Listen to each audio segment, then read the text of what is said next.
Hello everyone, this is Pankaj Kewat from Bermo Bokaro Jharkhand. और आज की क्लास हम लोग झारखंड सिलेबस को कवर कर रहे थे, तो उसी को कंटिन्यू रखेंगे। तो एक बार फिर से हम लोग रिवाइज कर लेते हैं कि अब तक हम लोग ने झारखंड में क्या क्या देखा। ओके, फर्स्ट ऑफ ऑल अभी तक हमने झारखंड में अंग्रेजों का प्रवेश करा चुके हैं। ओके, अंग्रेज प्रवेश अब झारखंड में हो चुके हैं। बैटल ऑफ प्लासी से सारा सिस्टम बदल जाता है, अंग्रेजों की मोनोपोली चेंज हो जाती है। वो बिजनेस नहीं, अब राज करने की थिंकिंग रखने लगे हैं।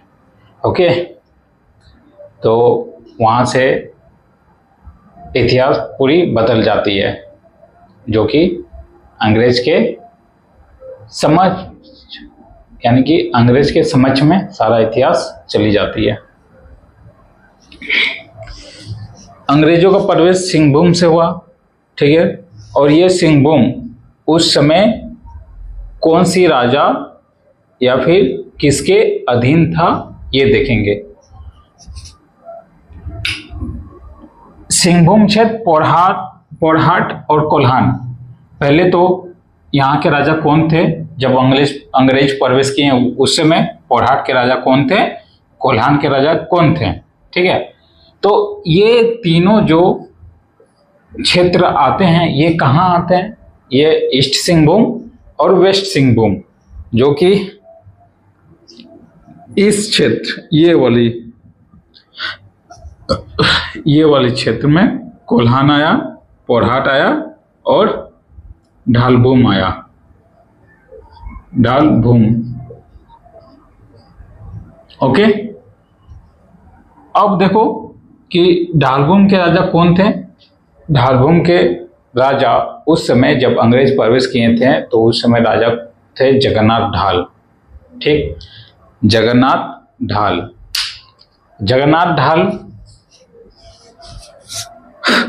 जब सेना कानूनी या फिर सेना लेके रास्ता या फिर एग्रीकल्चर के लिए जमीन को साफ किया जा रहा था, जिसे अंग्रेजों ने सेना अभियान करके कोडवर्ड नाम रखा, सेना अभियान। जिस तरह अभी हम लोग ऑपरेशन सिंदूर करके रखे ना, उसी तरह उन्होंने सेना अभियान अपने मिशंस का नाम रखा, सेना अभियान। उस समय राजधानी कोलकाता में थी। कोलकाता में की कहाँ पे सारा कंट्रोल कहाँ से हो रही थी, यानी कि आप कैपिटल बोल सकते हो। उस समय ब्रिटिश ईस्ट इंडिया कंपनी की सारा कंट्रोल मेदिनापुर, जो कि कोलकाता से शायद 20 या 15 किलोमीटर की डिस्टेंस में है, मेदिनापुर से सारा कंट्रोल होने लगा था। मेदिनापुर से फर्गुसन्स को ऑर्डर मिला कि आप जाइए, आगे की ओर बढ़िए और झारखंड पे सभी जगहों पे अपना झंडा गाड़ के आइए। यानी कि ऑपरेशन कौन सा कीजिए? ऑपरेशंस सेना अभियान, ऑपरेशंस सेना अभियान। British east India company, British east India company कहाँ पे एस्टेब्लिश हो चुके थे? यानी कि इसकी जो ऑफिस या हेडक्वार्टर बोलिए तो वो कोलकाता में किस जगह? मेदिनापुर, यहीं से सारा कंट्रोल होने लगा। यहाँ से फर्गुसन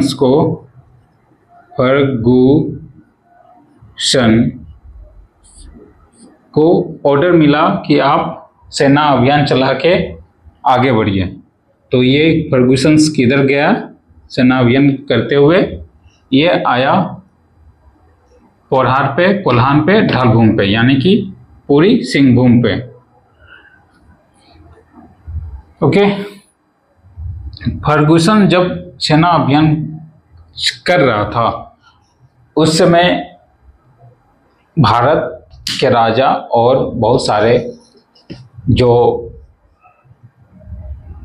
जमींदार थे, सारे के सारे डरे हुए थे, सहमे हुए थे, क्योंकि पानीपत का जो युद्ध हुआ था वो काफ़ी भयभीत युद्ध हुआ था। जिस समय भारतीय के पक्ष में लाखों सैनिक और 20 से 25 हजार ब्रिटिश ईस्ट इंडिया कंपनी के समीप रहा, फिर भी ब्रिटिश ईस्ट इंडिया कंपनी जीत गई। ऐसा क्यों? अगर एक तरफ 1 लाख सैनिक है, दूसरी तरफ ब्रिटिश ईस्ट इंडिया कंपनी जो कि 20,000 या समथिंग था, बट 1 लाख से कम था। अभी चलेंगे डाटा जब किताब में देखेंगे, अभी तो हम लोग कहानी ऐसे ही पढ़ रहे हैं ना। तो अप्रोक्स में 20-25 हजार था, फिर भी वो जीत गए। और जीते क्यों? सबसे मेन रीजन जीतने का कारण सेल्फ रिस्पेक्ट, आत्मसम्मान। भाई, ब्लैक होल की घटना 100 प्लस यानी कि 150 लोगों को एक 10x10 के रूम में कैद करवाना, बच्चे से लेके बड़े से लेके बूढ़े तक सबको कैद करवा दिया। एक रात तक, एक दिन तक वैसे ही रखा। सुबह निकला जिंदा होके कितना 20 या 25 समथिंग लोग निकले। तो बताओ, किसी पे भी इतनी दुर्दर्शी मौत कोई भी देगा, दम घुटने वाला मौत, तो भाई बदला तो बनेगा। और वही बदला लेने के लिए सब अंग्रेज पूरा लाल थे। तो आत्मसम्मान की जहां बात आती है ना, वहां मारो या मरो ऐसे घटना करना पड़ता है। एक पॉइंट ये हो गया। दूसरा पॉइंट, अंग्रेजों के पास काफ़ी अच्छे हथियार थे उस समय। बंदूकें भी थी उनके पास, तोपें भी अच्छी थी, और हमारे पास पर्याप्त मात्रा में ही तोप और हथियार थे। ज़्यादातर तीर धनुष, तलवार, तोप उतनी थी नहीं, गन उतनी थी नहीं। ओके, बट उन लोग के पास सारा चीज़ ओके था। ऊपर से फोर्ट विलियम, वहाँ पे सारे हथियार सब जमा करके रखे हुए थे। तो दूसरी कारण ये भी था, प्लस मान सम्मान की लड़ाई थी, इसलिए अंग्रेज जीत गए। ओके, और ऐसी मैसेज ओवरऑल भारत में पहुंची कि सभी के रूह कांप गए कि अंग्रेज मात्र 20 से 25 हजार में लाखों की सेनाओं को हरा के विनिंग हो गया। ऐसा था। तो भाई कहीं ना कहीं डर बना हुआ रहता था। अभी भी, मतलब अभी भी क्या, उस समय की मैं बात कर रहा हूँ, वर्तमान समय में, उस समय डर बना हुआ था, कंटिन्यू था। तो फर्गुसन लेके शाही फरमान लेके या फिर ऑर्डर लेके आगे बढ़ता है। सेना, कुछ टुकड़ी सेना यानी 5,000 10,000 जो भी सेना इसको मिला, वो आगे कुछ करने के लिए बढ़ा। आगे बढ़ते हुए सिंहभूम पे आक्रमण करने के लिए सौंपा गया था कि भाई आप जाइए सिंहभूम पे आक्रमण कीजिए। दिस वन, जगन्नाथ ढाल वाले एरिया पे सिंहभूम पे आक्रमण कीजिए। ओके, तो मिदनापुर से चलकर वो सबसे पहले कहाँ पहुंचे? झालग्राम। अगर आप राजधानी या फिर धनबाद से बाय ट्रेन को जाते हैं तो आपको झालग्राम मिलेगा। झालग्राम जो कि बंगाल में है। सबसे पहले यहाँ पहुंचा। तो झालग्राम पहुंचने के बाद यहाँ के राजा को हराया, यानी कि ये विनिंग किया। कौन? फर्गुसन्स में। इसके बाद भयभीत होके रामगढ़, लाड़गढ़, जामबानी और सिल्दा, रामगढ़,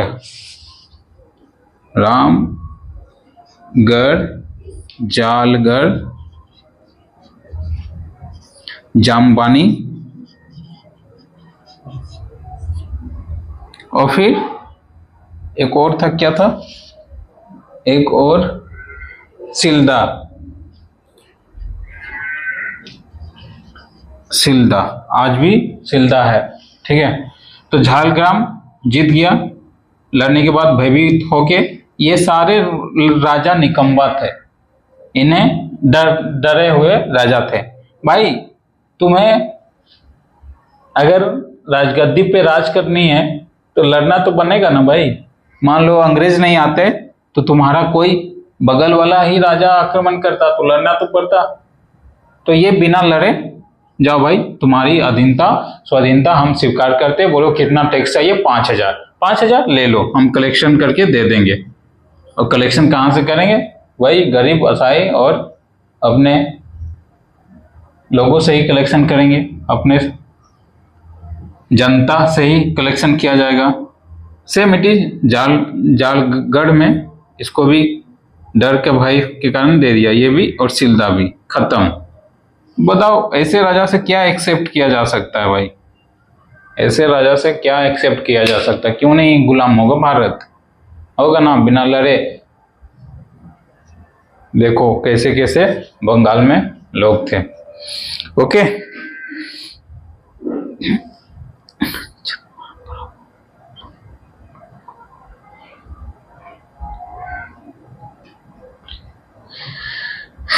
चलो यहां तक आया। उसके बाद चतमा, बड़ा भूम, रायपुर, फूलकुसुमा।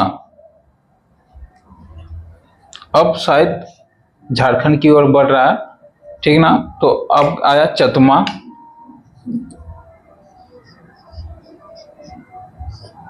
चतमा, बड़ा भूम, बड़ा भूम,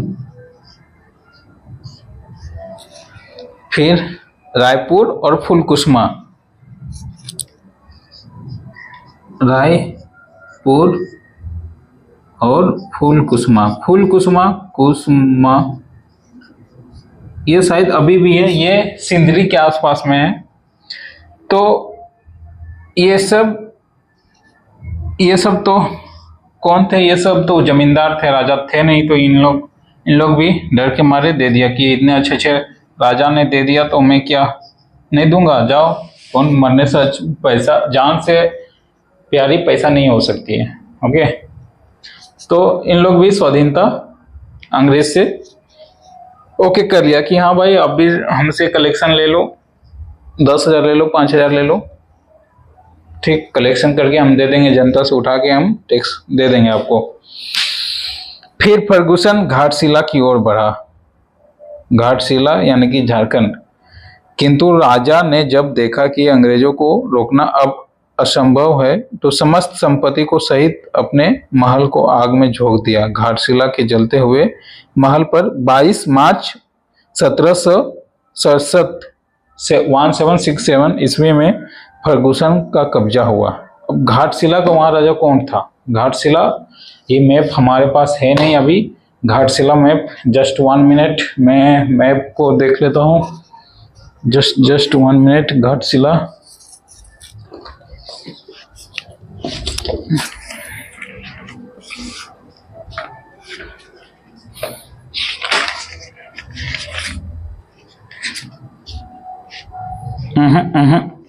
नहीं है हमारे पास। घाटशिला हो सकता है कि इधर ही कहीं होगा, झारखंड में इन हो रहे ना, तो इधर ही कहीं घाटशिला होगा, बंगाल। ये मेदिनीपुर था, यहाँ कोलकाता से आगे बढ़ते हुए सिंहभूम में आया, तो इधर ही कहीं घाटशिला होगा। अभी भी है घाटशिला, मैंने नाम सुना है घाटशिला। हो सकता है ये सिल्ली तरफ होगा, यस सिल्ली तरफ होगा या कहीं भी होगा, देख लेना मैप में। तो घाटशिला के राजा क्या किए कि भाई उन लोग तो लड़ नहीं पाए तो हम कहाँ से लड़े, ऐसा करते चलो सारे महल को, सारी संपत्ति को जला के राख कर देते हैं। तो जला के राख हो गई और जलती हुई महल पे कब्जा होता है फर्गुसन का। कितने डेट में? 22 मार्च 22 घाटशिला। इसके आगे बढ़ा तो घाटशिला आया। ये सबको कंप्लीट करते करते घाटशिला घाटशिला पे फर्गुसन आया 22 मार्च 22 मार्च डेट किधर है? 1767 इस डेट को 22 मार्च को जलती हुई घाटशिला के महल पे फर्गुसन का कब्जा हो गया। ओके, अभी तक ऐसा राजा नहीं या फिर ऐसा प्रजा भी नहीं कि ब्रिटिश ईस्ट इंडिया कंपनी के सिपाही या फिर सैनिक अभियान को कोई रोक सके या फिर थोड़ा सा डरा धमका सके कि बस अब यहाँ से आगे बढ़ नहीं सकते हो। Just 1 minute.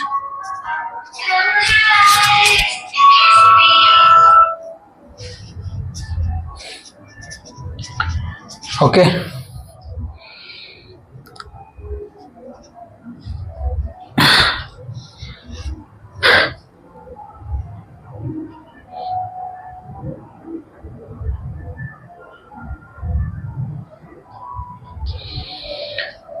यहाँ तक तो ओके रहा। अब ढालबुम की ओर बढ़ता है। ढालबुम की ओर बढ़ता है। एक चीज ध्यान रखिएगा, ढाल राजाओं के लिए कौन सा क्षेत्र था? ढालबुम। और फिर पोरहाट राजाओं के लिए सिंह था। सिंहभूम के लिए कौन सा राजा थे? इधर ढाल राजा थे। फिर पोरहाट के लिए क्या नाम था उसका? सिंह राजा का सत्ता स्थापित था। और कोल्हान के लिए हो जनजाति का राजा था यहाँ पे। ठीक है, सिंहभूम के लिए ढाल, पोरहाट के लिए सिंह, कोल्हान के लिए हो। और ये तीनों किसमें आते हैं? ये तीनों वेस्ट सिंहभूम, ईस्ट सिंहभूम सारे क्षेत्र को आते हैं। ठीक है, तो ढालबुम की ओर बढ़ा फर्गुसन। तो ढालबुम में जगन्नाथ ढाल एक ताकतवर राजा, एक साहसी राजा और था झारखंडी। तो भाई ऐसे कैसे वो हार मान जाता? फाइट किया। फाइट में देखा कि हमारी हार हो रही है तो वहां से भाग गया। भागने के बाद बहुत हद तक उस पर छानबीन हुई। तब तक फर्गुसन ने क्या करा, या फिर फर्गुसन उस समय था कि नहीं, देख लेता हूं।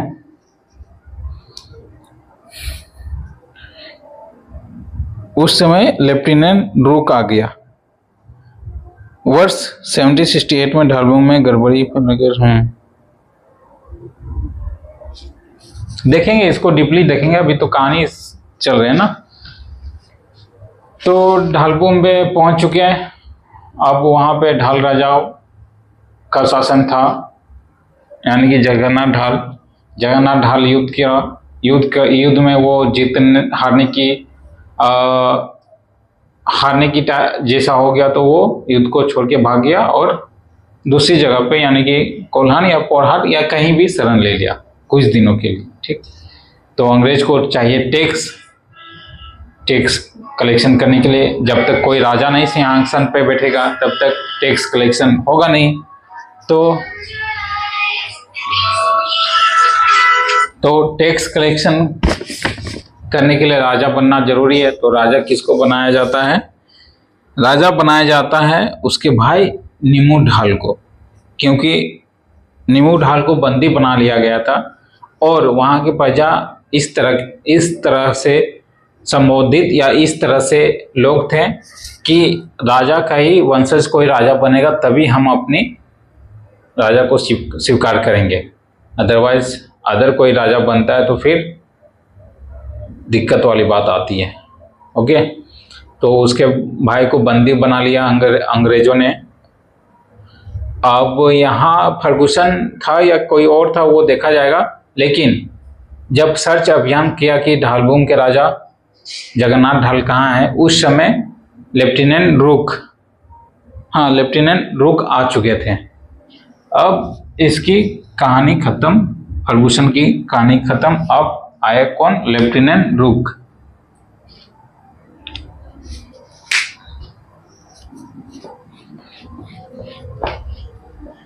इतना तो फर्गूसन ने बना के दे दिया कि भाव इतना बन गया। अब लेफ्टिनेंट रुक मिटाता हूं मैं। अब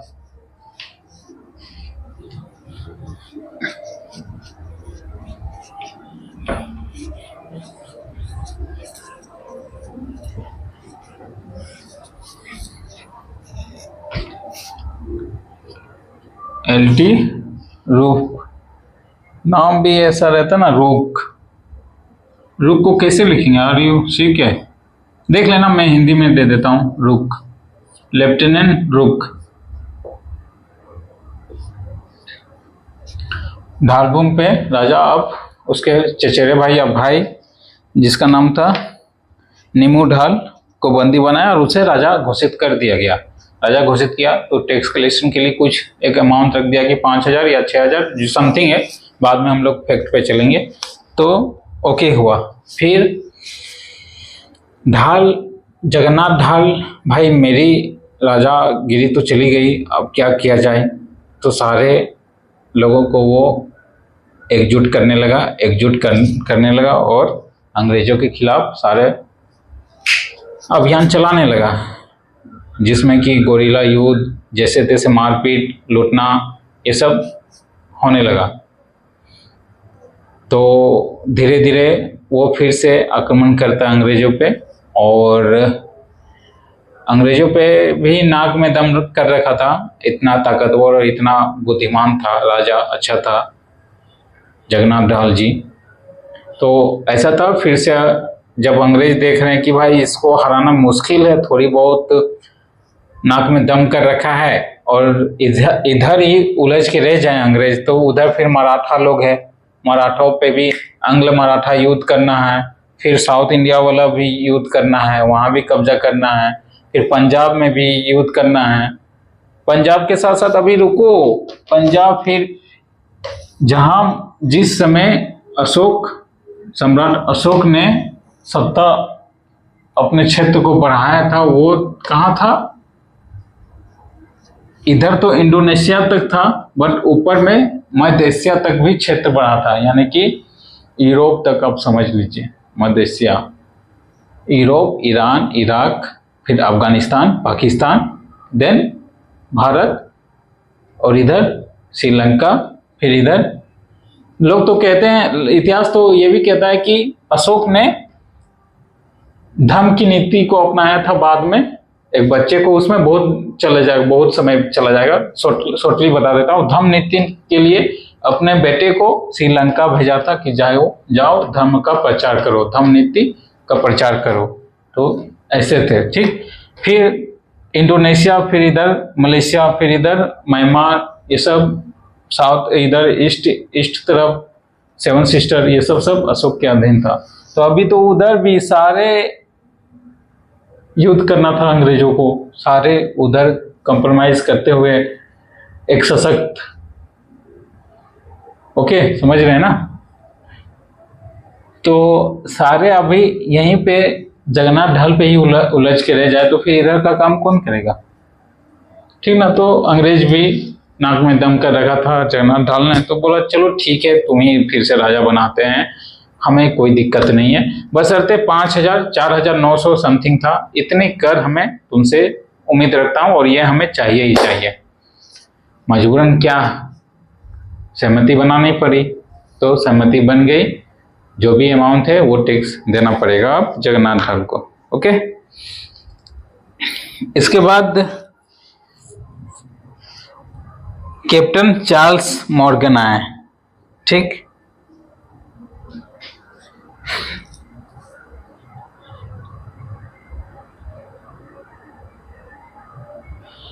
captain Charles Morgan, captain Rook, Ferguson,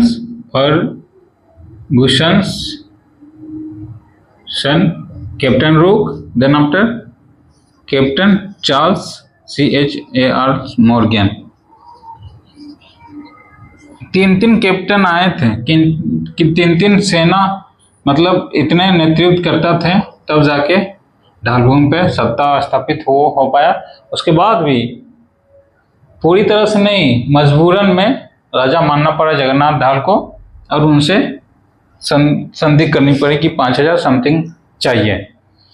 ये रहा जगन्नाथ ढाल, और यही क्या कहते हैं, पहला विद्रोह किया था जगन्नाथ ढाल ने ही, जगन्नाथ ढाल के नेतृत्व में ही। ओके, ये तो हो गया खत्म। अब पोरहाट पे आते हैं। पोरहाट पे किसका सत्ता कायम था? राजा जगन्नाथ सिंह चतुर्थीय। राजा जगन्नाथ सिंह चतुर्थीय। Just 1 minute.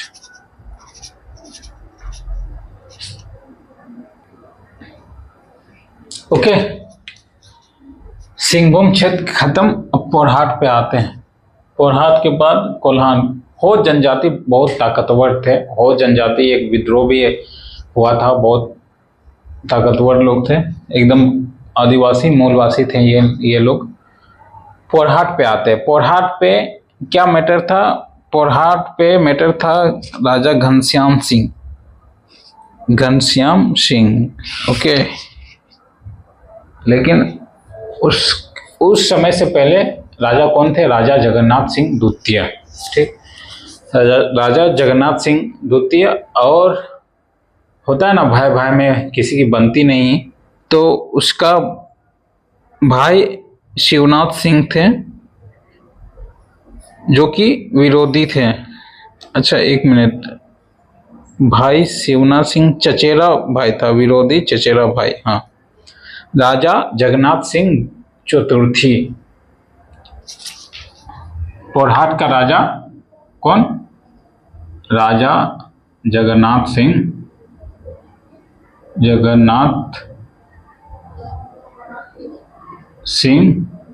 चतुर्थी। चतुर्थी मतलब समझे? अगर मेरा नाम पंकज है तो हम पंकज हुए, फिर दूसरे ने क्या किया, अपना नाम पंकज रख लिया, तो उसका क्या नाम नोमेनक्लेचर हो गया? पंकज फर्स्ट।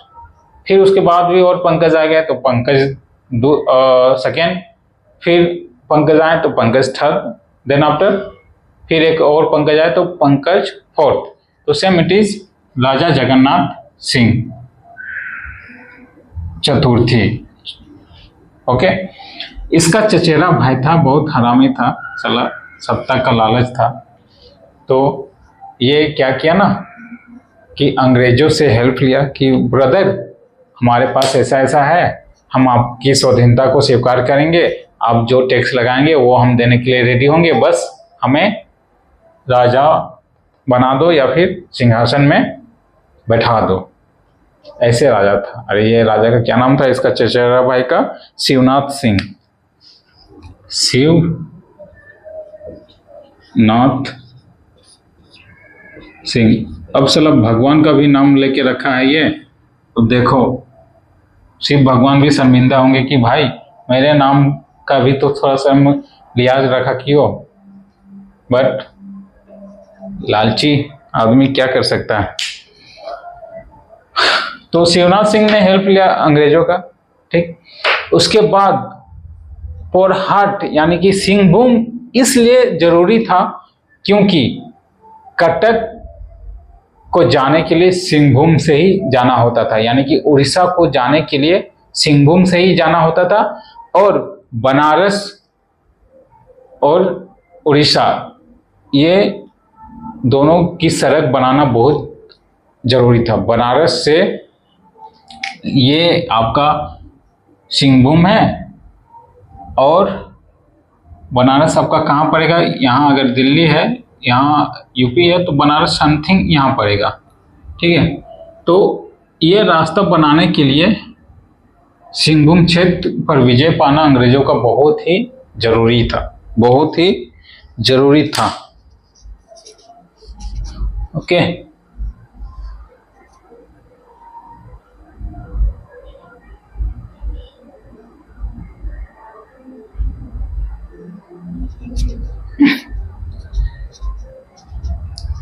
बनारस पर बहुत ज़रूरी था ये। यहाँ पे बनारस दिखा है ना, सेम इट इज यही बनारस का रास्ता।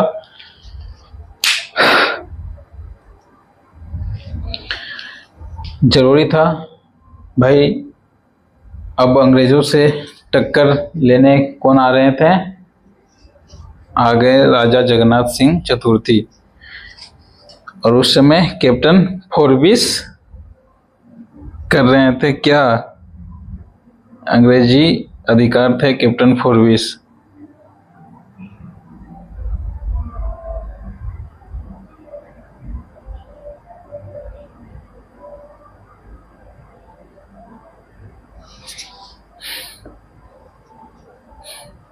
और ये सब कितने समय में हो रहा था? यही समय 1767 में ही हो रहा था। अब स्वाधीनता स्वीकार हो गया, यानी कि पोरहाट राजा जगन्नाथ सिंह द्वितीय चतुर्थी कमजोर पड़ गया। अब उसके जगह कौन आ गया? शिवनाथ सिंह। शिवनाथ सिंह आया तो शिवनाथ सिंह ने कैप्टन फेरविस और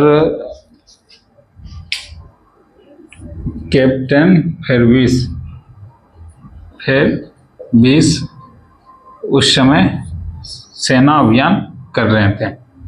ओके। और शिवनाथ सिंह ने अधीनता स्वीकार कर लिया कि भाई तुम्हारे साथ हम संधि करते हैं, जो भी पेमेंट चाहिए, जो भी पैसे चाहिए हम दे देंगे। Same it is Kunwar Singh plus Saraikela के राजा का नाम पता नहीं क्या है, हो सकता है देख लेता हूँ क्या नाम है। खारसवा, सरायकेला खारसवा के राजा कौन थे? राजा ठाकुर। अब ये टाइटल है या नाम था उस समय पता नहीं, पर बुक में राजा ठाकुर। ये भी कैप्टन फेरविस की स्वाधीनता को स्वीकार कर लिया कि भाई जाओ, हम भी टैक्स देने के लिए रेडी हैं। शिवनाथ सिंह के बाद एक और नाम आता है घनश्याम सिंह। घनश्याम सिंह कौन है? घनश्याम सिंह कौन है? एक मिनट। तृतीय मराठा युद्ध, कंपनी के सिंहासन को कंपनी ने नियंत्रण कर लिया। फर्स्ट जनवरी कैप्टन रसेल्स, बातचीत पोरहाट के राजा कंपनी।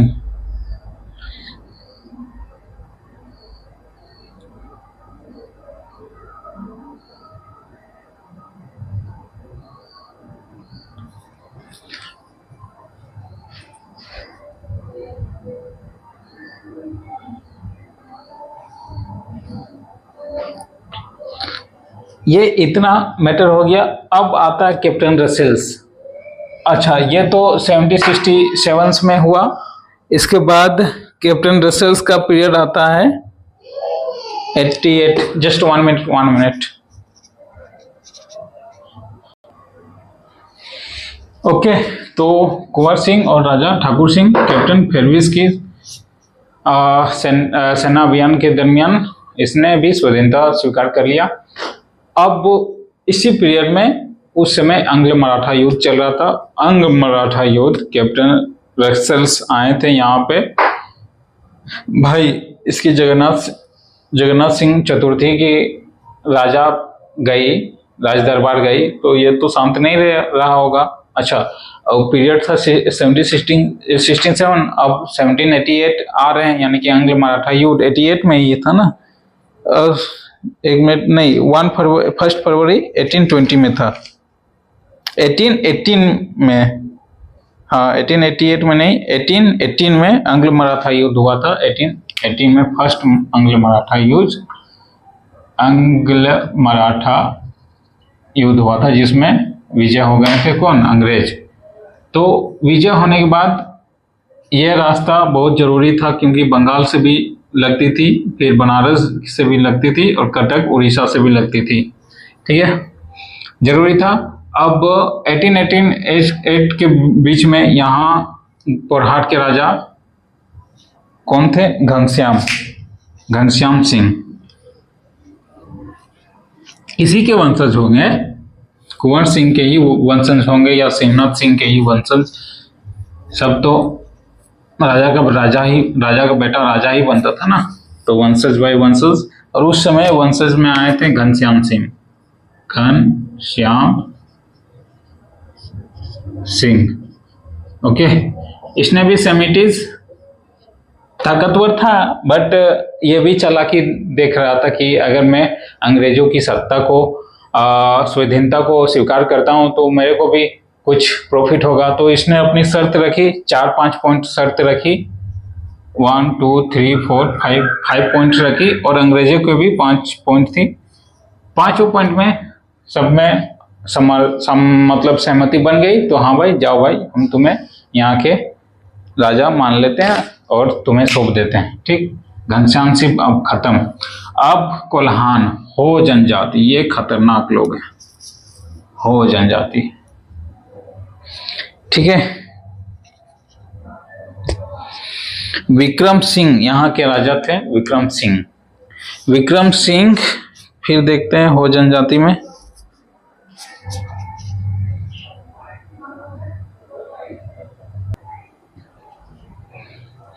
ओके, तो अब हम लोग कोल्हान पे आते हैं। कोल्हान में किसकी कौन सा जनजाति राज कर रही थी, यानी कि हो जनजाति। देखो, हो जनजाति ना बहुत खतरनाक, यानी कि गुरैया, क्या बोलते हैं, गुलैया, अरे गुरैया युद्ध जानते थे उन लोग। छिप छिप के वार करते थे, जमीन के अंदर छिप के रहते थे और वार करते थे। बहुत खतरनाक लोग थे। उनपे ना मराठों की चल पाती थी, ना पोरहाट पे के राजा पे चल पाती थी, ना सिंहभूम के राजा पे चल पाती थी। सिंहभूम तो दूर हो गया था, पोरहाट के अंतर्गत ही समीप था ये इन लोग का जगह, क्षेत्र हो जनजाति का। तो ना मुगलों पे इन लोग का राज हो पाया, मतलब मराठा प्लस मुगल प्लस पोरहाट के क्षेत्र के जो राजा थे घनश्याम सिंह, इन लोग पे चला है, मतलब कब्जा ही नहीं हो पाया। ऐसे ऐसे खतरनाक थे हो जनजाति के लोग। ठीक, लगभग 1 महीना तक ये अंग्रेजों के खिलाफ लड़े थे, 1 महीना तक, फिर भी हार नहीं माने थे। ऐसे आदमखोर लोग थे ये, खतरनाक थे, झारखंडी। अभी तो तुम देखो ना, और इंटरेस्ट आएगा आगे, अभी और चलेंगे। 27 ऐसे विद्रोह में थे। अभी तो तुम्हें पता है ना, गांधी जी आए, सुभाष चंद्र बोस आए, ये सब वो दिस दैट, बहुत लेट से ये सब थे। इससे पहले ही हम लोग स्वतंत्रता संग्राम कर चुके थे, बशर्ते इतिहास ने हमें उतनी दर्जा मिली नहीं। ठीक ना, क्योंकि उस समय इतिहास ऐसा माना जाता था, क्योंकि सत्ता जो था वो ना तो मुगल का था और ना अंग्रेजों का था और ना भारतीयों का था। ठीक ना, उस समय अंग्रेज सत्ता स्थापित करते जा रहे थे। ठीक ना, तो हो सकता है कि उस समय इतना मान्यता नहीं दिया गया होगा। अंग्रेज का पूरा शासन काल अगर हो गया होता, यानी कि पूरी अंग्रेज अपनी सत्ता बिछा लिया होता, तो फिर शायद दर्जा दिया जाता। बट यहाँ किसी की अभी सत्ता पूरी कायम हुई नहीं है, इसलिए हो सकता था कि, या फिर इधर कोई देखना भी नहीं चाह रहा था इतिहासकारों। दैट्स वाई इतना काफी घना जंगल है, ऐसे लोग रहते थे। अभी भी झारखंडी में ऐसे हम आपको एग्जाम्पल देंगे कि 6 गोली लगने के बाद खुद पैदल चल के वो गया हॉस्पिटल से सारे गोली को निकाला, बशर्ते एक गोली इसके बाजू पे रही। बाजू पे एक बंदा ऐसा था, बाजू पे 9 mm की गोली अभी भी उसके पास, मतलब 60 साल हो गया था, फिर भी उसके बाजू पे ही गोली छूट गई। ठीक, बाकी गोली तो निकल गया। अब क्या हुआ, 60 के बाद बुढ़ापा आने लगता है, तो उसे दर्द का एहसास हुआ कि भाई यहाँ पे समथिंग कुछ है जिसके वजह से मेरे को दर्द हो रहा है। ठीक ना, वो हॉस्पिटल गया, एक्सरे करवाया, पता चला कि यहाँ पे गोली निकला, और उस गोली अभी भी वो अपने पैकेट में रखा था, मतलब मरते दम तक उस गोली को रखा था। अब मैं आपको बुक दिखाऊंगा, आप पढ़ोगे, उसकी नाम मैं भूल रहा हूँ। ऐसे ऐसे लोग यहाँ रहते थे, ऐसे ऐसे पावरफुल लोग। वो जो क्या नाम है, दशरथ मान जी, साफ करने पे उंगली काट देते थे ना, same it is Dashrath Manjhi भी हम ही मतलब एक तरह से मूलवासी आदिवासी ही थे। ओके, उस समय बिहार बंगाल ये सब एक ही था, तो आप उस समय हाँ बोल सकते हो। और मेन बात है कि मांझी झारखंड के ही थे। बंटवारा जब हुआ बिहार से, जब पैतृक राज्य झारखंड बना, तो बहुत सारा हिस्सा बिहार को चला गया और कुछ हिस्सा जो उड़ीसा को चला गया वो नहीं जाना था, और कुछ बंगाल को भी चला गया जो नहीं जाना था। इसलिए तो सरायकेला खरसवा हुआ था। चलेंगे आगे, बहुत इंटरेस्टिंग है। तो हो जनजाति फ्रीडम रहते थे, अपनी मन की करते थे, किसी की सुनते नहीं थे। अंग्रेजों की सेना को भी इसने कई बार मात दिया था, ठीक ना। मजबूरन उधर अंग्रेज कहाँ फंसे हुए थे, आंग्ल मराठा युद्ध में फंसे हुए थे। एक बार थोड़ी ना, 4 बार 5 बार हुआ था आंग्ल मराठा युद्ध, उसमें फंसे हुए थे साउथ इंडिया तरफ। तब तक कोल्हान में हो जनजाति के साथ मुठभेड़ होना स्टार्ट हो गया। बहुत लंबे अरसों के बाद क्या हुआ, 1820 में मेजर रफ सेज,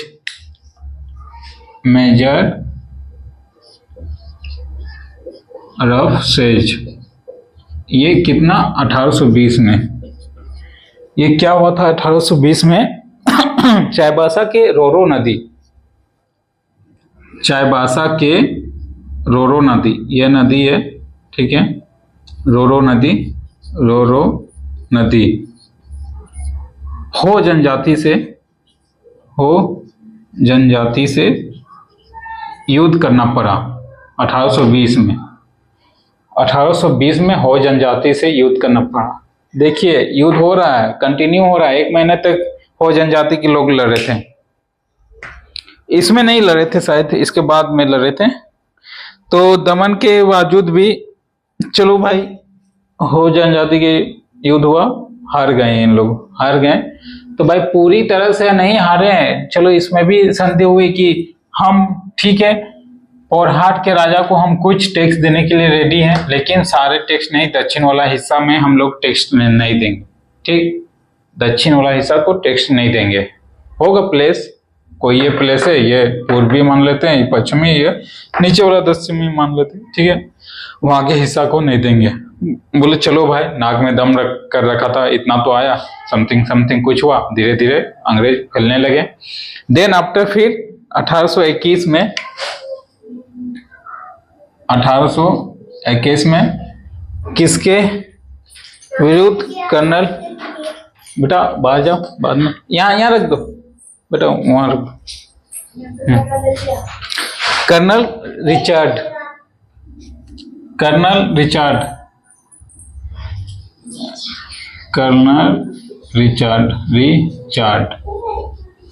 ये 1821 में फिर से हो जनजाति से युद्ध किए, और ये गुरैया युद्ध था। 1 महीने तक ये हो जनजाति के लोग 1 महीने तक सामना किया था, 1 माह तक। सोचिए इतना खतरनाक हो जनजाति के लोग थे। मजबूरन में क्या स्वाधीनता स्वीकार करनी पड़ी, बट एक संधि में, जिसमें कि हो जनजाति के भी कुछ पक्षभार संधि हुई। उसके बाद फिर से क्या हो गया, संधि के बारे में कुछ बातें रखी गई है, हम लोग डीपली चलेंगे जब इसमें आएंगे तब, अभी तो एक पॉइंट ऑफ व्यू देख रहे हैं। तो संधि में एक बात रखी गई है कि पोरहाट, सरायकेला और खरसवा के शासकों से 23 पीर मतलब अभी डिस्ट्रिक्ट में बटा हुआ ना, उस समय पीर में बटा हुआ था, डिस्ट्रिक्ट और विलेज में बटा हुआ, उस समय पीर में बटा हुआ था। तो 23 पीर यानी कि 7 से 12 गांव लेकर, और उनमें मयूरभंज उड़ीसा से लिए गए 4 पीर, 23 पीर और 4 पीर मयूरभंज उड़ीसा से लेके अंचल कोल्हान नाम से एक नई प्रकाशिक इकाई का गठन किया, जिसका सदर दफ्तर चाईबासा था। 23 पीर और उड़ीसा से 4 पीर को लेके एक कोल्हान का नाम दिया गया, और जिसका दफ्तर कहाँ था, ऑफिस चाईबासा में बनाया गया। Okay, done. ये हो जनजाति के लोग थे, आदम बहुत खतरनाक लोग थे। इसको लकड़ा कोल भी कहा गया था। बहुत सारा हो जनजाति विद्रोह भी किए थे और महात्मा गांधी के बहुत चहीते थे। हो जनजाति बहुत चहीते थे महात्मा गांधी के। पढ़ेंगे महात्मा गांधी के युग में, ठीक ना, गांधी युग के पीरियड में। तो ये सब हो गया। उसके बाद देखिए 1765 कंपनी की दीवानी मिलने के बावजूद भी 72 वर्ष लगा था हो जनजाति पे, यानी कि कोल्हान पे, पूरी क्षेत्र पे कायम करना या फिर पूरी क्षेत्र को कब्जा करने में 72 वर्ष लगे थे। और 1837 में हो देशम पर कंपनी सरकार का नियंत्रण स्थापित हो गया। 1837 में हो देशों का हो क्षेत्र पर यानी कि कोल्हान पे कंपनी का पूरी तरह से स्थापित हुआ। 20 में लगे हुए थे। 20 से भी पहले ये मेदिनीपुर कब बना था, उस समय पीरियड, यानी कि पानीपत के बाद के, पानीपत बोल रहा हूँ, प्लासी के बाद से 67 से लेके कब 1820 में भी बड़ा युद्ध हुआ। उसके बाद 1821 में, इसके बावजूद भी लास्ट में 1837 में पूरी तरह से कब्जा कर पाया। ऐसे हो जनजाति के लोग थे, ठीक है। अब रहा पलामू। पलामू का एक इतिहास अलग है, पलामू को देखना होगा आप सभी को। पलामू के राजा के वंशज को मैं दिखाता हूं कि राजा कौन से थे। अभी भी पलामू किला जिंदा है। पद्मा लास्ट हम लोग राजा देखे थे।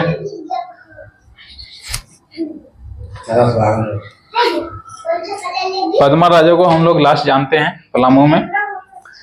तो चलते हैं पलामू के वंशज को, वहां के राजा के वंशज को देखने के लिए।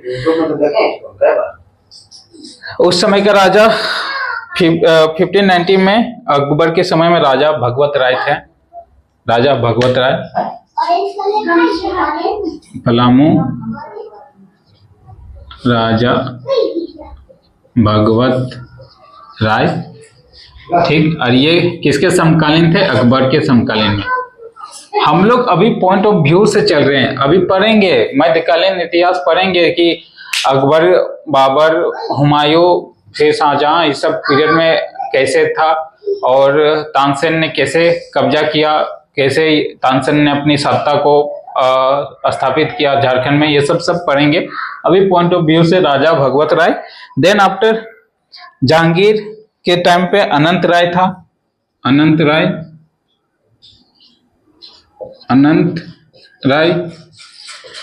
राय के बाद राजा सहबल राय,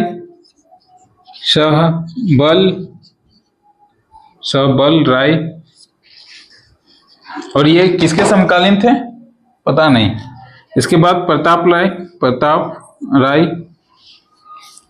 राय समकालीन शाहजहां के थे। ये शाहजहां के समकालीन थे। क्वेश्चन पूछा जा सकता है कि शाहजहां के समकालीन राजा पलामू में कौन थे, तो प्रताप राय।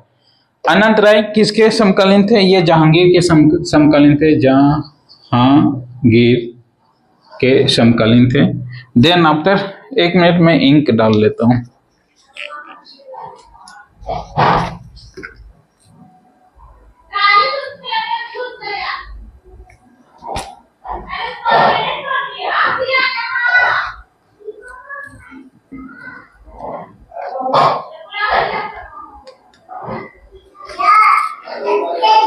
दिखाई दे रहा होगा, अनंत राय, सहबल राय और ये प्रताप राय।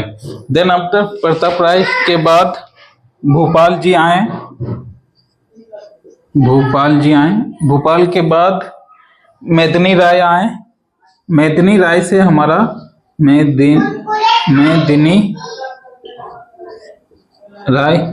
मेदिनी राय के बाद रुद्र राय आए और मेदिनी राय के समकालीन राजा कौन थे, मुगल बादशाह में औरंगजेब थे। रुद्र राय के बाद दिक्पाल राय, उसके बाद साहेब राय। दिक्पाल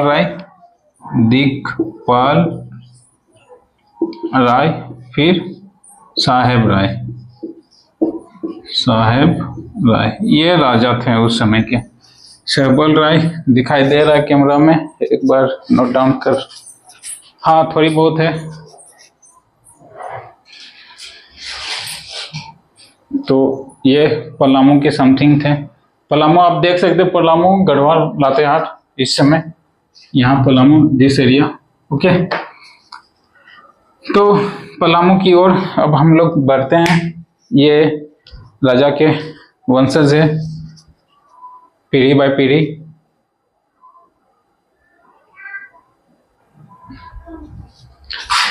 तो पलामू, और उस समय पलामू के राजा कौन थे? पलामू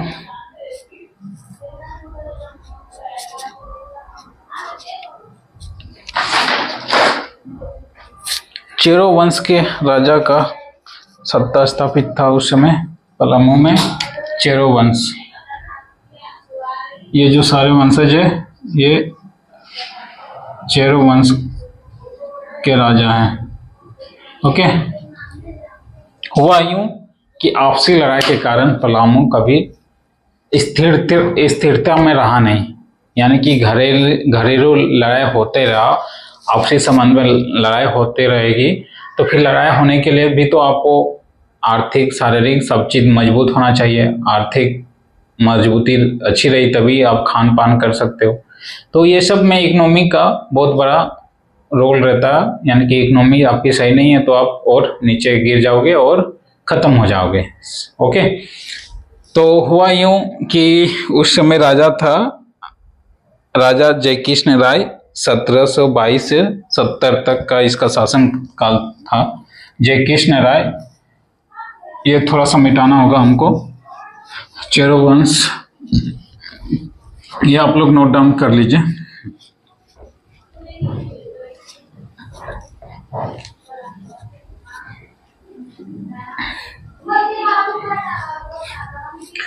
मैं इसको कंप्लीट करवाने के चक्कर में अब ये जयकृष्ण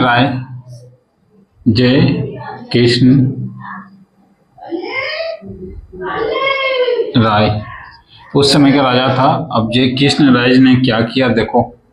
जयकृष्ण राय 1722 से 1720 तक, 1722 से 20 तक। ओके, तो जयकृष्ण राय के इशारों पे एक रंका प्लेस का नाम है, हो सकता है इसी के आसपास में, या फिर रंका यहाँ पे होगा। तो रंका के ठाकुर की हत्या करवा दी। किसने? जयकृष्ण राय ने ठाकुर की हत्या करवा दी, यानी कि रंका के जमींदार या फिर राजा बोल सकते हैं सैनाथ सिंह की हत्या करवा दी। इसने किसकी हत्या करवा दी? सैनाथ सिंह, ठाकुर सैनाथ सिंह। ओके, हत्या करवा दी तो भाई इसका बेटा या पोता बदला तो आज नहीं तो कल लेगा ही। सेम इट इज, बदला हुआ और लिया भी गया। तो इसका बदला लेने के लिए सैनाथ सिंह के भतीजे जयनाथ सिंह मारा गया, खत्म। अब इसके भतीजे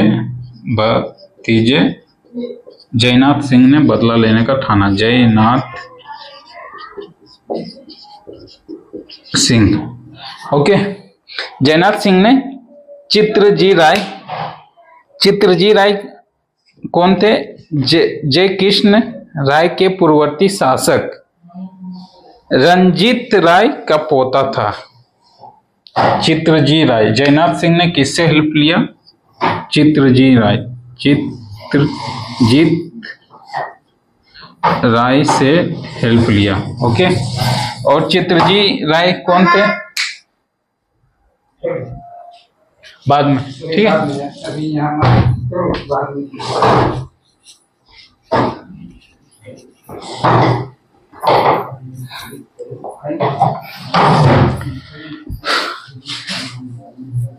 चित्रजी राय कौन थे? जयकृष्ण राय के पूर्ववर्ती शासक। जयकृष्ण राय के पूर्ववर्ती शासक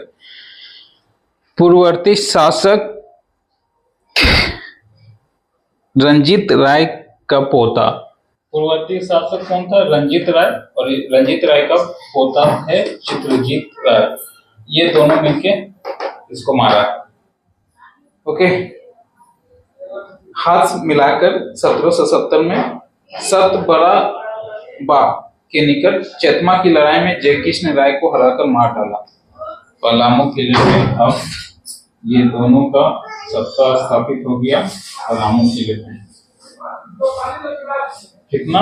1770 में चेतमा की लड़ाई, चेतमा की लड़ाई में 1770 में दोनों मिलके इसको हरा दिया। हराएगा क्यों नहीं भाई? तुमने इसके वंशज को मारा, इसके पूर्वज को मारा, ठाकुर सैनाथ सिंह को मारा, उसी के भतीजे ने मिलके खत्म। ओके, ये कहानी रही। उसके बाद क्या हुआ? जयनाथ सिंह के चित्रजीत राय को पलामू का राजा बनाया गया। जयनाथ सिंह ने, मतलब अब देखो यहाँ पे क्या होता है, कितनी क्या बोलते उसको, मतलब सेल्फिश नहीं है। आपकी हेल्प हम लिए हैं तो आपको हम भी खुश करेंगे। एक रिलेशंस कितनी अच्छी है कि राजा बनना चाहिए जयनाथ सिंह को, लेकिन ये अपने मित्र को राजा बनवा दिया। कहाँ का? पलामू का। ओके, इसके जगह जयकृष्ण के राय की जगह जयनाथ सिंह ने चित्रजीत राय का पलामू में राजा बनवा दिया। ये वही बात हुई, दुर्योधन ने कर्ण को राजा बनाया था ना, सेमिटिस। ठीक, इसके बाद देखिए, और खुद उसका दीवान बन गया, मतलब एलएनआर डिपार्टमेंट हो गया कि यहाँ जहां से कर वसूल करते हैं।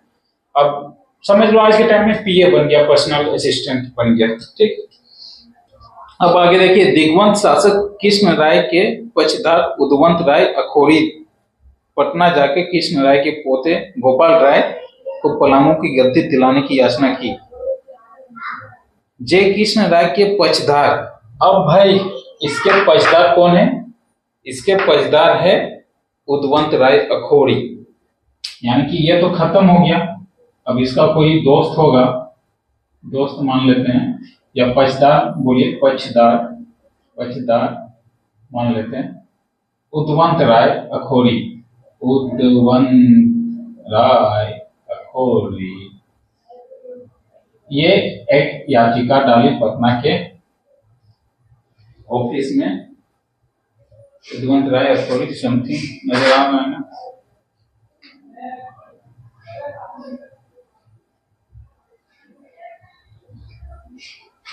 ओके, उद्वंत राय अखोरी ने कहा चला गया?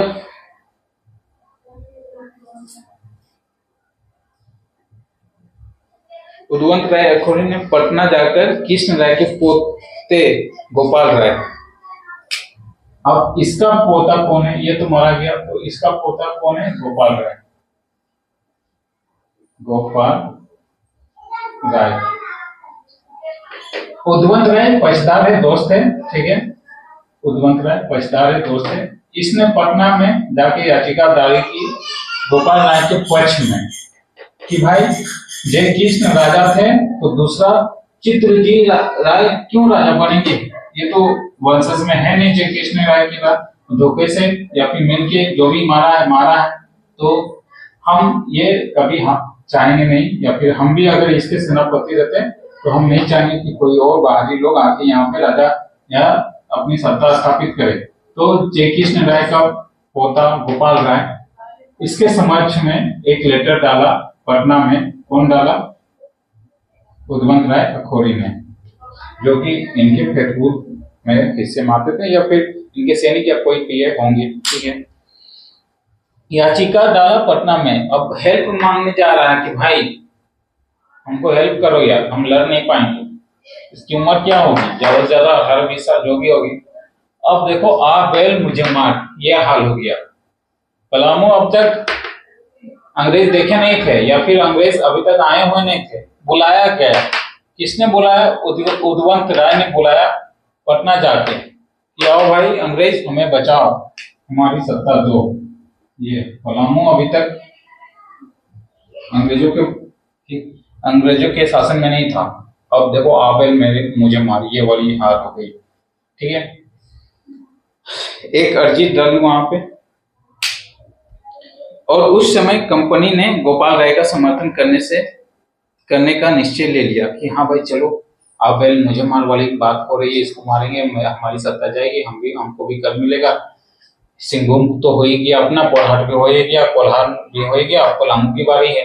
पलामू का किला ही सबसे महत्वपूर्ण किला था, क्योंकि वही रास्ते से मराठे लोग आते जाते थे और उत्पात मचाते थे और सारे लूटपाट करके चले जाते थे। वही एक मेन रास्ता भी था। ठीक है, तो कंपनी ने इसको स्वीकार कर लिया। जयनाथ सिंह से 9 जनवरी 1771, जयनाथ सिंह से 1771 9 जनवरी को भेंट किया कंपनी ने। भेंट होने पर गुलाम हुसैन खान ने अपनी पटना काउंसिल का लिखित पत्र दिया और कहा कि शांतिपूर्वक पलामू किला कंपनी के हवाले कर दो। चला गया ना, आप मुझे मार, हो गई ना। अब क्या किया, पलामू को कब्जा कैसे हुआ? देखो, इसने मिल के मारा इसको, इसके पक्ष में उदवंत राय ने इसके पोते के पद को लेकर या फिर पोते का एप्लीकेशन डाला कि सर ऐसी सी बात है, हमें अपनी सत्ता चाहिए। तो ये तो यही चाहते थे कि आओ कोई मेरे को बताओ कहाँ क्या डिस्टर्ब है, वहां मैं जाके सब चीज ओके करूंगा, तुमसे संधि करूंगा, तुमसे ही टैक्स वसूल करके तुम्हें राजा घोषित कर दूंगा। राजा बनाने की सिस्टम मान ली थी अंग्रेजों को। कौन? यहाँ के लोकल वासी, यहाँ के राजा लोग राजा बनाने की मशीन मान लेते हैं। भाई तुम्हारे में इतनी एबिलिटी है तो लड़ो ना, जाके लड़ो, इससे लड़ो, इससे लड़ो, राजा बनो। क्यों बुला रहे हो अंग्रेजों को शासन स्थापित करने के लिए? खून खोलेगा कि नहीं आपका? चला गया बंदा। ठीक, अंग्रेज क्या किए, इसको लेटर डाले जयनाथ सिंह को, चित्रजीत राय को भी, कि कंपनी के स्वाधीनता, कंपनी की स्वाधीनता स्वीकृति कर लो, अदरवाइज हमसे फाइट करो। अधीनता स्वीकृति कर लो, नहीं तो फिर हमसे फाइट करो। ओके, जयनाथ सिंह ने ये दोनों मिलके क्या किया कि हमको 10 दिन का समय दीजिए, विचार विमर्श करेंगे, फिर हम आपको निर्णय देंगे। ठीक है, 1 जनवरी 1771 को कैप्टन जेमेक केमेक, कैप्टन 1 जनवरी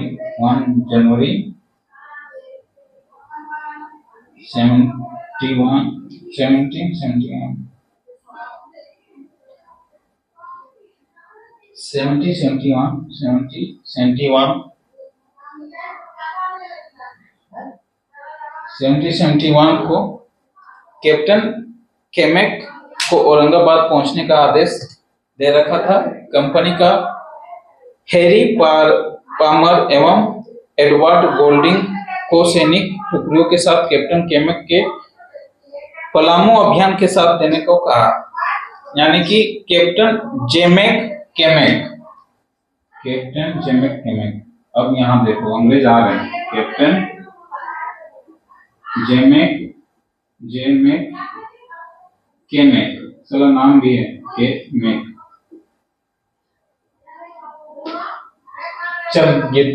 चल पड़ा सैनिक अभियान करने के लिए पलामू किले पे। और इसका साथ कौन दिया?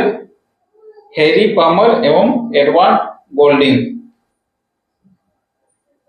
साथ दिया, हैरी पामर और Edward Golding. Okay, Harry Palmer और एडवर्ड गोल्डिंग साथ दिया।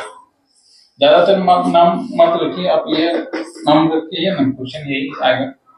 ठीक है, फिर 29 जनवरी 1771 को 1 जनवरी से निकला और 29 जनवरी को कंपनी चेरो राजा चित्रजीत राय को पराजित करके पलामू किले पर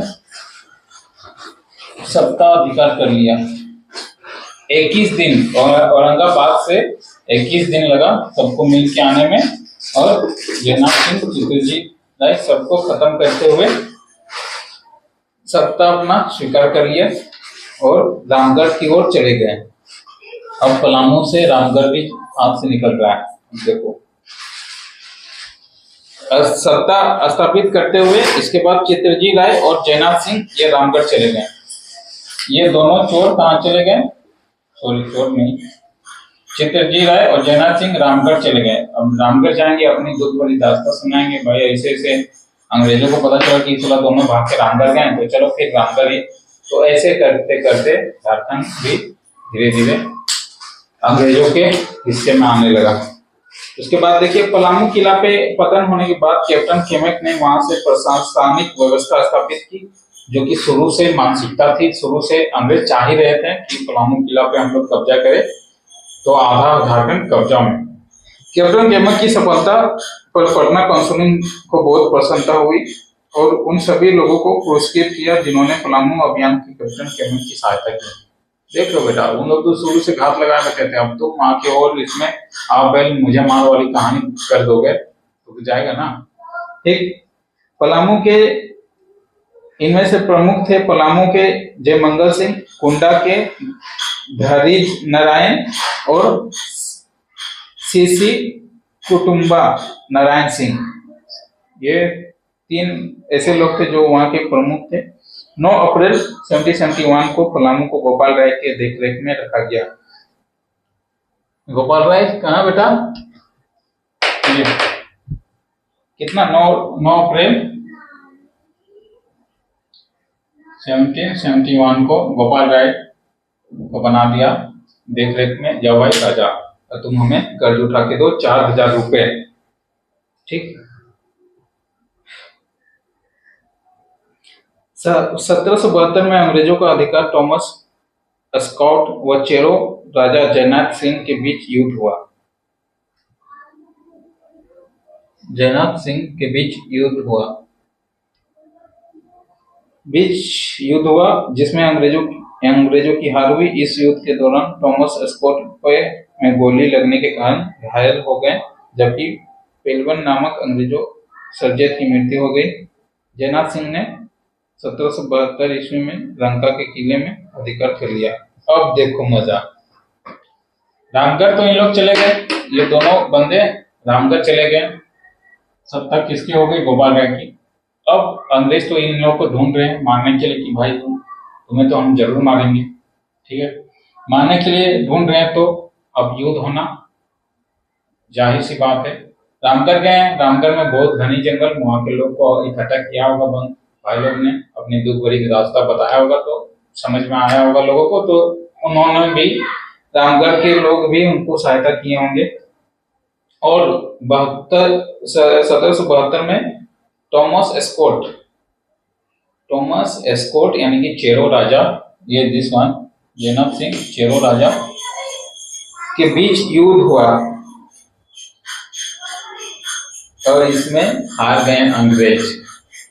देखो हार गए अंग्रेज। चेरो भी कम ताकतवर नहीं थे, एकदम ये भी राठ माटी के लोग थे, अंग्रेज को हरा दिए।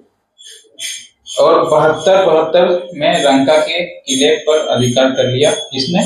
जयनाथ सिंह और चित्रजी राय। हो गई ना पूरी फिल्मी वाली दास्तां। एक बार फिर से रिपीट करते रहो। देखो पलामू कैसे कब्जा हुआ। पलामू के वंशज पहले भी हम लिखा चुके हैं, वो चीज वहां से। अब देखो पलामू के राजा कौन है? जय कृष्ण राय 1722 में और 20 तक रहे, 1720 से 22 तक रहे, उल्टा लिखा गया। ओके, अब इसने क्या किया? धोखे से किसको मरवाया? ठाकुर सैनाथ सिंह को। अब सैनाथ सिंह कहाँ के राजा थे? सैनाथ सिंह, एक मिनट बता रहा हूँ, लंका के राजा थे या लंका के ठकुराई थे। लंका होगा कहाँ पे होगा कहीं पे, अरे इधर ही कहीं होगा लंका, रामगढ़ तरफ होगा कहीं, ठीक है। डिजिटल बोर्ड नहीं है कि मैं खान सर जैसा करके दिखा दूंगा। लंका के ठकुराई सैनाथ सिंह को मरवा दिया, ठीक है, ताकि ये कब्जा कर सके लंका में। तो लंका के जो भतीजे थे जैनाब सिंह और प्लस चित्रजीत राय, ये दोनों मिलके लड़ाई किए और इसको मार डाला। चलो खत्म। अब इसके जो चहेते थे उद्वंत राय अखौरी, इसने एक एप्लीकेशन डाला पलामू के यानी कि पटना के हेड ऑफिस में कि भाई ऐसा ऐसा हमारे साथ हुआ है और उनका वंशज अभी गोपाल राय है, तो गोपाल राय के पक्ष में आप लड़िए, हम आपको जो भी संधि होगी एग्री करेंगे। तो अंग्रेज आए और पलामू पे ऑलरेडी सबसे पहली नजर थे अंग्रेजों की। पलामू का किला बहुत मुख्य रूप से था, वहां से रास्ता भी था, तो सब चीज होके हुए अंग्रेज आया, लड़ाई हुआ और किसको बनाया गया? राजा गोपाल राय को 4000 के टैक्स थे। ठीक है, अब ये दोनों क्या किए? रामगढ़ चले गए। रामगढ़ चले गए और रामगढ़ जाने के बाद अपनी टीम बनाई पूरी यूनिट के साथ और 1 जनवरी 1771 में किसके विरुद्ध लड़ा? ये विरुद्ध लड़ाई हुई। अरे क्या अभी तो नाम बताया था अंग्रेजों का, कौन सा कैप्टन था अंग्रेजों का? Captain Thomas Escott. Thomas Escott के साथ लड़ाई हुई और टॉमस एस्कॉट की जान नहीं गई बट हार गए और उनकी पैर पे एक गोली लगी। ठीक, अब राजा कौन बन गए? लंका में जैनाब सिंह लंका बन गए। ओके, ये कहानी रही। अब हम लोग लंका और रामगढ़ की ओर बढ़ेंगे। तो यहाँ तक की सारी सिनेरियो आपको कंसेप्ट में आया। इसके बाद कुछ छोटा नागपुर, हजारीबाग, मांडू और संताल परगना देखेंगे। ठीक ना, काफी इंटरेस्टिंग लगेगा। अभी हम लोग एज ए वर्बली चल रहे हैं, थोड़ी बहुत कहानी टाइप में। जब फैक्ट पे आएंगे तो और भी बातें समझ में आएगी। ये तो अभी हम अंग्रेजों को प्रवेश करा रहे हैं और कहाँ क्या स्थिति था वो देख रहे हैं। ठीक ना, झारखंड का सिलेबस स्टार्ट करने से पहले हमें मध्यकालीन झारखंड में क्या स्थिति थी, यानी कि अकबर, मुगल शासक सारे देखना होगा। उस समय कैसे क्या हुआ था, झारखंड पे कौन कौन आए थे वो। उससे पहले भी अगर देखना चाहते तो प्राचीन भारत, यानी कि जब आदम जवानी के लोग थे, कौन सा युग था? त्राण युग और फिर 4-5 ऐसे युग थे, पाषाण युग, ये सब वो देखना होगा। उसके बाद कंटिन्यू देखते देखते अगर आप मध्यकालीन में मुगल एम्पायर को छोड़ के एक और आपको इसमें एक्स्ट्रा सिलेबस देखना होगा कि प्राचीन काल के बाद जो धर्म का सिलेबस रखा गया है, क्या उसके बोलते हैं मैं भूल रहा हूँ, जिसमें सारे धर्म पढ़ना होगा। हिंदू धर्म, मुगल धर्म, फिर ईसाई धर्म, फिर ईसाई के बाद और सिख धर्म, ये सब सारे पढ़ना होगा। फिर धर्म के बाद हम लोग 16 महाजनपद के बाद मुगल के बाद अंग्रेज के बाद झारखंड, इस तरह का सिलेबस खत्म करेंगे। अभी यहाँ तक हम लोग सिलेबस खत्म करेंगे। फिर मध्यकालीन देखेंगे, झारखंड में मध्यकालीन स्थिति क्या थी और उसी को कंटिन्यू करते हुए हम लोग आगे बढ़ेंगे। सिनेरियो समझिए, आपको सब चीज ओके रिमेम्बर रहेगा। तो आज की क्लास यहीं समाप्त करते हैं। हैव ए गुड नाइट आप सभी को। जोहार, जय श्री राम और काफी अभिनंदन, धन्यवाद। One more thing please wait भाई, मैं टीचर्स नहीं हूं, मैं भी आप ही की तरह एक एस्पायरेंट हो। ठीक ना, हमारी स्किल थोड़ी अच्छी है टीचिंग लाइन में, क्योंकि हमें इसमें इंटरेस्ट आता है, पढ़ाने में हमें इंटरेस्ट आता है और ज्ञान बांटने से बढ़ता है। मैं जितनी भी आप सभी के बीच पढ़ाता हूँ या फिर बातें रखता हूँ, उससे हमारी भी मेमोरी तेज होती है। ठीक ना, मेरा कोई उद्देश्य नहीं है कि यूट्यूबर बनूं या फिर बहुत बड़े टीचर्स बनूं, मेरी हॉबीज है इसलिए मैं कर रहा हूँ। अगर आपको अच्छी लगे या फिर मेरे में और क्या कमी है या क्या मैं इम्प्रूव कर सकता हूँ, अगर आपको ऐसा कोई पॉइंट लगे तो प्लीज कमेंट में आप अपनी पॉइंट को रखना, मैं उस पर देखूंगा, उसको सुधारने का कोशिश करूंगा और इम्प्रूव करने का कोशिश करूंगा। ओके, तो आज की क्लास ओके, थैंक यू।